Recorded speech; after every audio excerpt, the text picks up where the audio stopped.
Hello. So I've arrived here in Mount Ida. This is Jamar, by the way. And I'm in someone's yard, as you can see. And I've already cut their grass. I should have showed you before and after.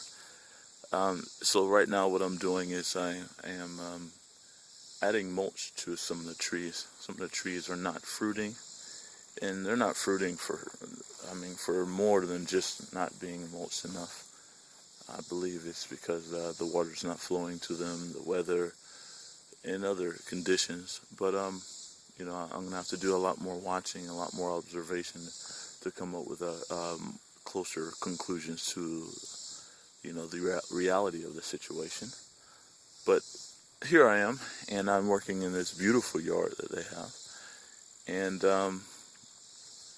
trying to help produce better results in their yard. They actually sell their food and fruit and produce in the local organic market. And if I can help with that, I think I would be very happy. Also, I do want to help them connect with their neighbors and their community, and I believe that might be an issue. Apparently in Arkansas, there's a lot of closed-minded people. Surprise, surprise. I guess they're everywhere. And I just want to help people see the importance of bridging gaps rather than, believing that my way is the only way that things should be done. More observation, more listening. But here we are. And right now I am working in this yard. It's 4.5 acres. And it's beautiful, by the way, very beautiful.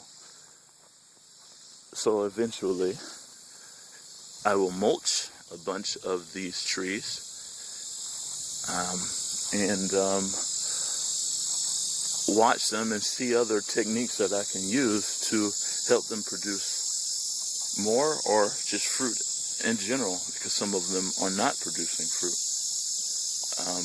And some of them aren't producing fruit because it's not their time.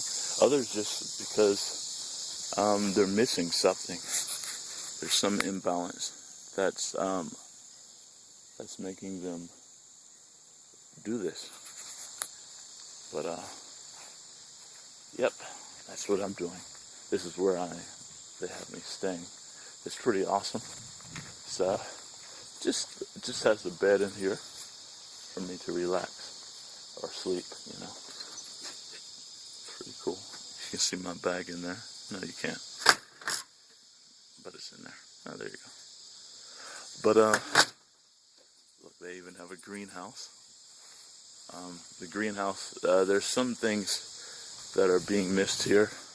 I see that there's some tomatoes over here that are, they'll fruit, but the fruit will be, it won't turn out the way that they're wanting it. And, I'm observing that maybe that's not a bad thing, but either way, there's some results that they're not getting. And I believe she's observing, one of the homeowners here, that when they hang these, they don't get as good as results as if they let them be. And this one they let be, and they're getting larger and juicier fruit, and the fruit's turning out pretty good. But there's some that not bad at all, actually.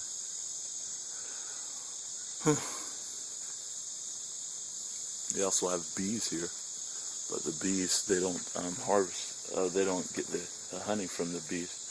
They use the bees mostly for pollinating. I think that's pretty awesome, because I think it's getting them a lot of results. Now, this garden doesn't have a lot of permaculture techniques. Well, no, it does, but it doesn't have only permaculture techniques, I should say. There's a lot of conventional gardening going on here too.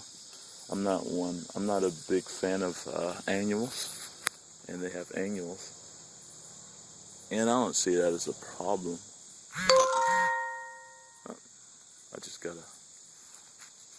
a word with a friend message. But I don't see that as a problem. I just see that as a lot of work.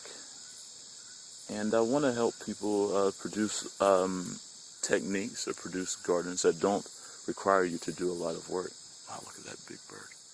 You probably can't see it, I can. So, yeah. So, I don't know. I have a lot more to learn to be able to produce something like that, but I have learned enough to know that it is a reality. It can be done. I still got more grass to cut. You can see I've mulched it a good bit. Been using that.